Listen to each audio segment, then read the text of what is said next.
He's been doing this for over 6 years now. He's focusing on the development. He has contributed to many different projects from education, e-commerce, healthcare, and is driving from stairs, Ahmed Faraz, the deep dives of the loss.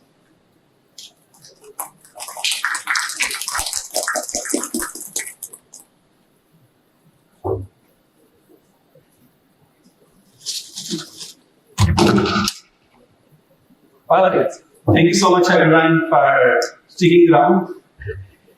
And this topic itself is very abstract, and in fact, we will be talking about abstractions throughout this discussion. And many of my friends came across and lunch, and they just asked the question, what is this topic about? So we are going to find out in the viewers. So, as introduced by I am a full stack engineer contributing as a technical lead at Arbisoft, and I have over 6 years of experience. And in these 6 years, I was involved in various complex production problems, challenges, and those challenges taught me something I have named a philosophy, and I want to share it with you all. So, if we look at the stats of PyPy, there are over 500,000 packages or abstractions or modules published currently. And if we have a look at the stats of last 3 years, on average, 155 packages are being added every day. So, given all of this, and these packages or modules are what we will generally be referring as abstraction throughout this talk. And given all of this, we are living in an era of abstractions, which in fact is a good era to be here. Because abstractions are created to speed us up, to help us, and they allow us to really focus upon the problem that we want to solve, instead of just solving many things around that we need to solve alongside that problem. And just to measure, what Tim Berners did to write the very first web server in 1989 using C language, as compared to what we have to do today. Just type a command, Django start project, and in a matter of a few seconds, we will have a web project up and running. And even like a page will be opened in the browser automatically and will see it live. So it is a good era to be here. But still, it is important to have deeper understanding of at least abstraction we work with every day. So why is it important? Because it helps us in multiple ways. It helps us in writing better code, debugging complex issues. It opens up the doors to contribute back towards those abstractions. There are many packages that were just result of someone diving deeper into an existing abstraction and learning it in depth, and they introduced something new which was better than that. So that's diving deep into any particular abstraction. It opens up the door for contributing back or even contributing in the broader community, and it also opens up the doors to write about those things, to create content that would help outside the world. And these last two things, sharing knowledge and open source contribution, these are the two things we in this area, we people learn a lot as compared to probably the rest of the world. So the picture of these benefits might not be clear at this point, but as we will move forward and we will dive deep into this deep dive philosophy, this picture will get clearer and clearer. And to make this picture clear, we are going to discuss two sort of ways to explore anything in that. And the first thing would be, like, we can explore how different language constructs work, and for this obviously we will be using example of Python.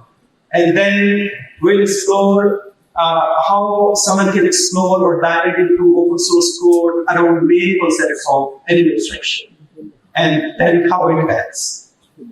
So for the first one, let us have a look at this code. This is Python code, and like there are mainly two portions of this code. We are just reading the file courses.txt text, and here the same giving course leader, and we read courses, we do whatever we want to do with it, and then close it. And the same code is still at the bottom, but it does not close the file. It just uses very statement and open the file and then receive the reading. It does whatever it wants to do with that reader, and then the file is closed automatically. Now, when we compare these two pieces that are generated with the same thing, but there is a difference, that the bottom one is closing the file automatically. So we find instruction. So the question our mind will come, then like how we closes the file automatically. And if we simply go to Google and we write about it, we'll find many answers. Obviously, this context management is a very broad topic, there are many ways, but more or less all those answers would be linked back to one single thing. Then we can use this statement with any context management class. And that context management class is the class that we given start and exit, enter and exit method. And you can do whatever you want to do in that enter and exit method. So simply, if we try to implement that particular class, for example, we want to write our own Python just like open. So we define a class to use Python library, we have a resource inside it, and then we will define an enter class and exit class. And we would be able to use this particular class like this. We've used pipeline as pipeline and reading data from the pipeline, and if we execute this will be the result. So it will automatically open pipeline, it will read the data, and then it will close the pipeline. So just with having that sort of mindset, that whenever we came across an abstraction, it is also important to dive deep into that particular abstraction and learn how things are being done in the code. It is important. And after knowing this, just link it back to the benefits we just discussed. Someone who knows that, okay, this is how win statement works, so this is how we can open and close something, or handle a pipeline. If they would be writing something around the pipelines, or they would be solving a similar problem, their approach, knowing this and the other, would be different from someone who doesn't know about this. Up next, we have a few other possible deep dives we can take in Python. For example, the first one I have listed is this comprehensions versus making list in a loop. So, for example, you want to create a list by looping through something. We'll write a simple loop and we'll create an empty list and a print empty item. But we can do all of this by putting a bracket outside. So what does it do under the hood? Does it actually create a list and then append items manually, or how does it work? Then there is only in Python documentation around Python hours. Many of those discuss abstract concepts, but there are some links over there that discuss some Python concepts deeply. And then import systems. This one is an important one. So imagine what happens when you import a file into another file. Does it copy the whole code and paste it into the file? What does it do on the code? So how does it work? So knowing this would help us to maybe resolve any issues we are facing, or maybe type pattern code at the first place, as we discussed. Then memory management, scope management, global implementation log. This is a very important one. We do have a talk around this tomorrow. So these are some of the topics I could think of. Even Some of them are still in my machines as well as to explore it, that really deeply how everything is being done in another. The second thing is exploring open source.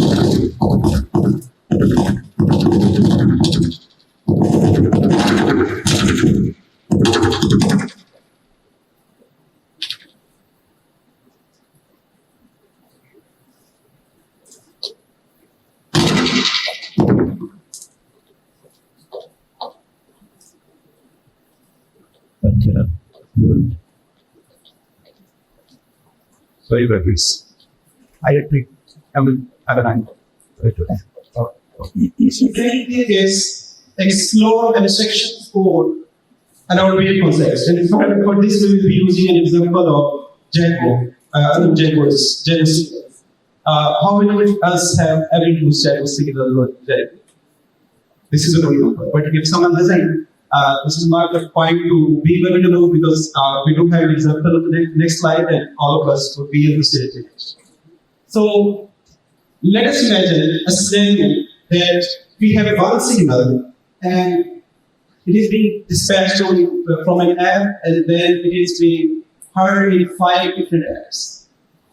One signal is being dispatched from a single app, like there are 5 listeners attached in different 5 apps.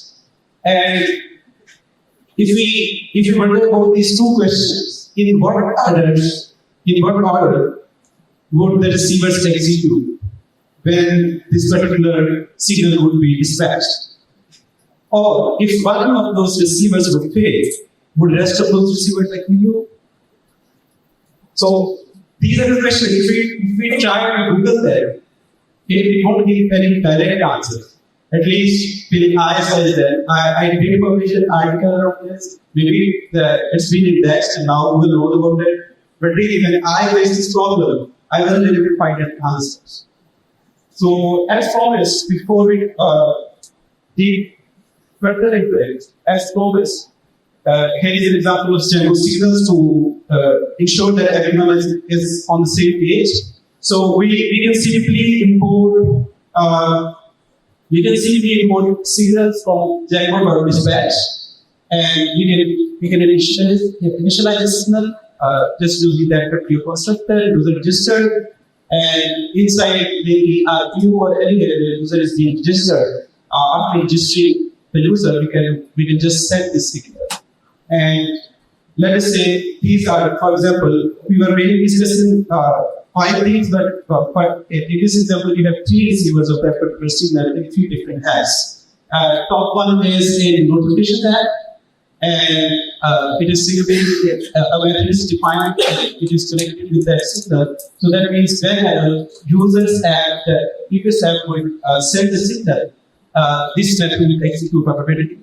And then sync user community.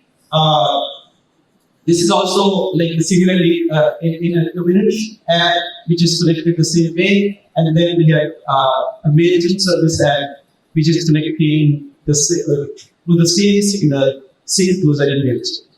So this is the most necessarily mechanism that user have to trigger their signals and their signal, and these 3 apps that are listening it, they will execute their code or whatever inside these receivers. So where we find the answer of those 2 questions we just discussed. So we just saw that signals are being reported from Django.dispatch. So if we simply go and we are also on the same page, that Google is not giving us the answer to these 2 questions, any direct answer. So if we simply go to the GitHub repository, the Django's GitHub repository, and try to find the code, we'll see that there is a directory by the name of Django, because it was being copied from Django.dispatch to pay the memory directory. Yes, and inside Django, there is a directory named dispatch, and if you open it, there is a dispatcher.py. And if we start reading the code, we'll see that there's some reports, and then there is a class security file. Then there is inside that class we have a hidden method which is initializing receivers and some other data members. And then we have the connect method. We just goes to connect any receiver with the particular receiver. So we were really doing in this method. Like these are the two methods we use, connect and send. So we were just curious about these two methods to find out the answer to those two questions. And if we start reading the code, we'll see. I'll just quickly go through it, but as I have gone through many times. But even if someone is going through this code for the first time, it is not that complex. But obviously, they find after all, they are also us. So they have a pretty simple code. So we can go through it. We don't need to be a failure. So they check based on the configuration and if it's bringing something or raising some exception, and then there's another check.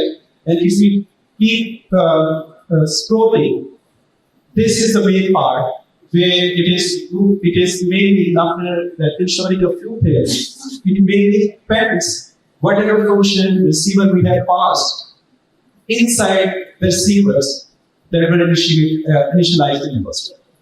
Right? So till here, we have realized that okay, whatever method or whatever receiver we connect, that method will be passed into this function, and this function will depend that method in the receiver space. Then the next part is the next function over here is this type, but we are really looking into the send method because that is the second method we use to argue. So what it sends to, and here we can go through this documentation that probably defines it, but we can the thing here is to look into the code and find out this. So if we look over here, it is simply looking through all those receivers and then executing them, calling it. And that's it. So whether you receive a signal, an object is initiated where a list of receivers, whether actually that list is empty, and whether a receiver is attached, a receiver is attached, it is appended in that particular place, and when we send the signal, it executes the whole list. So, and if we have a look at this simplified implementation of Java seekers, this is how it goes. Pretty simple, right?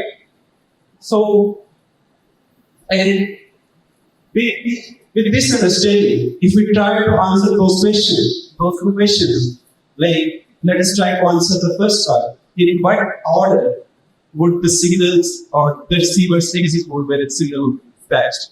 Idea. All that. So in the order we were given, and like I guess we just spent 10 minutes to it, and we weren't able to figure it out. And for these sort of questions, Google might come ahead any answer. And for the second one, if any of them say among those 5 signals, the second one you would fail, would rest of 3 would there include? So,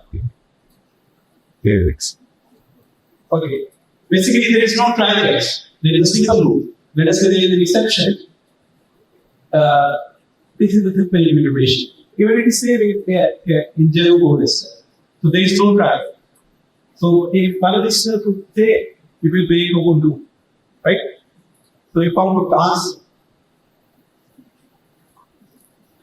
Then I have a list of things one can dive deeper into in Django's concepts. Like we can dive deep into a server, how does some server work? What does it do and all about it? And obviously with the add-on in these abstractions and even the add-on of LLM, we were just discussing like the basic concepts. Our basic concepts are not that we are not very focused upon those concepts anymore. And when we try to dive deeper in these sort of concepts, we really get to know what is the implementation, what are the fundamentals of different CS concepts.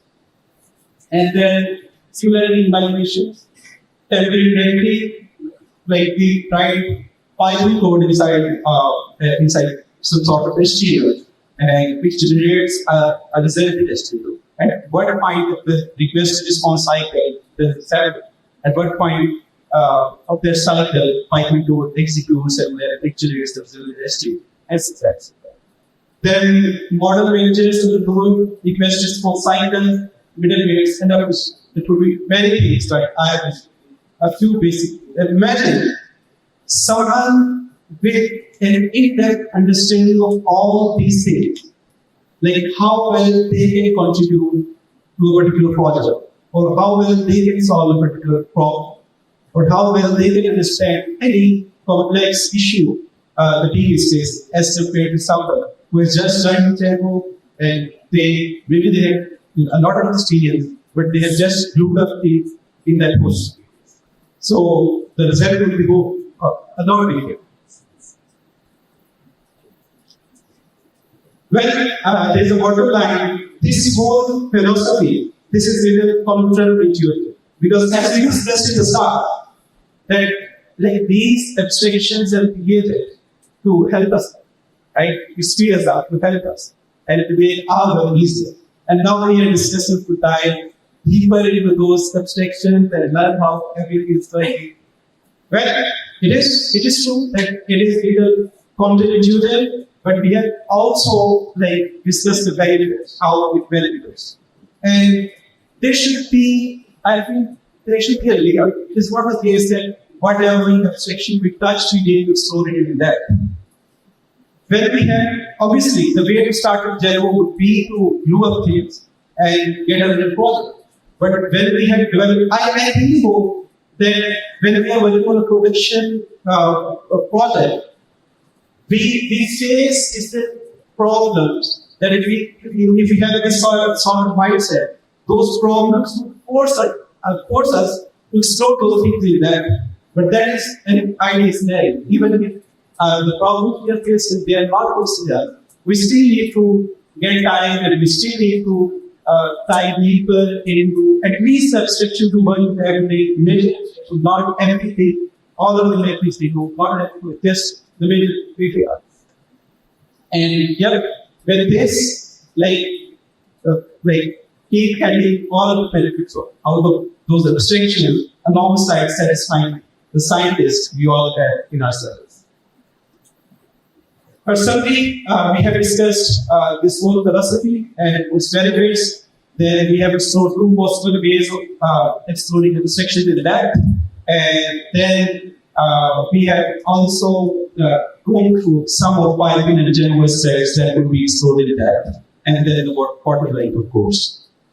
That's the thing. Thank you so much. Are there any questions? Actually, wait, could you add? After. This is only just to cover with someone with the hand. This is a different time. First, we have our next. Thank you for the great session. I just have a question. There are, of course, many editors learning from some steps and where you used. I was specifically about Django Wallet, the Django Wallet queries. I have seen over the years that it has some limitations regarding performance. There are certain scenarios with the data is very large and anything, so there are multiple relationships there. So the case gets slow. So I wanted to ask, is there any platform or any blog or anything all these performance limitations are listed that if we have such success scenarios, then will get zeroed out. Because I had thought was many scenarios there was a scenario that I had to go over more strictly to optimize the page. So I couldn't find any mistake if you got the whole. I am not aware of any of these sorts of documentation where all of these limitations are written. Maybe if someone from the audience do, they can share. But obviously, when we put this question in the context of this talk, RAB queries to be a solution, but we can tie B into those sort of model managers and pairs, and we can develop a better understanding of those. So maybe it will help us in writing better queries using the Django conceptual stack, using the RAB properties that it costs. But for your main question, like if there is any test, I am not aware of any. But if some other audience the knows that in the issue. Yes.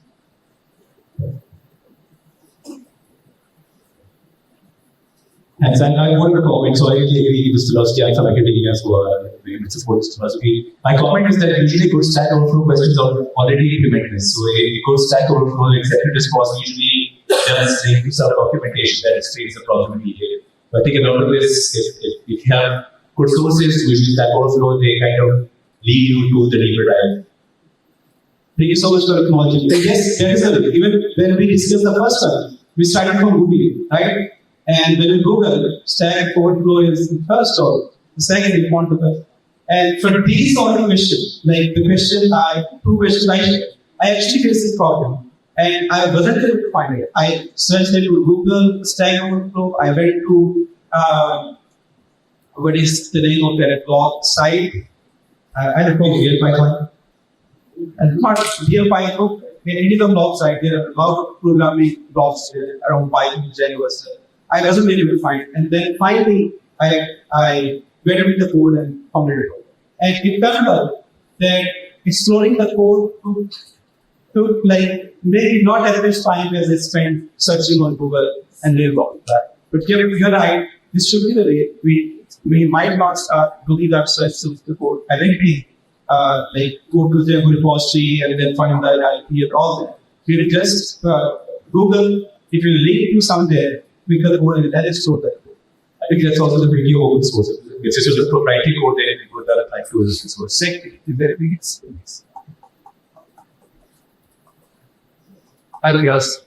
Nice talk. I mean, I would agree with most of what you said of it, but I just have a question like, do these things change when we add in place Gen AI like ChatGPT? So, I mean, I'm sure when you were searching, you did not have access to these tools that are trying to around the app. So, could we like still need, be any would be open source implementation, or do you think that these Gen AI tools can help us to avoid those plus 25 models? That is a good question. And even Junior was presenting something on LLM, and he quoted this level that when he was sharing his experience from 3 to 5 years probably, he was sharing that I was required to dive deeper into different places to find out how they actually work. And I had to explore the code and maybe search it out to find those answers. But with LLMs, that is much easier. So yes, it is easier. But I feel maybe it would also be linked with this same Google search card. Because search is there, it will again give us some clues, some prompts that okay, this is the thing look around, or this is how we can implement it. But to build a very deep understanding, I feel that we still have to dive into the code and like imagine that someone who has implemented it, that is my target as well. Implementing the whole general framework just like we implemented. Their understanding of language as compared to someone who have just used it or used it. Anyway, it's a bad way. Thank you so much, Ahmed. We're right on time, so thank you for your questions and thank you for your talk today.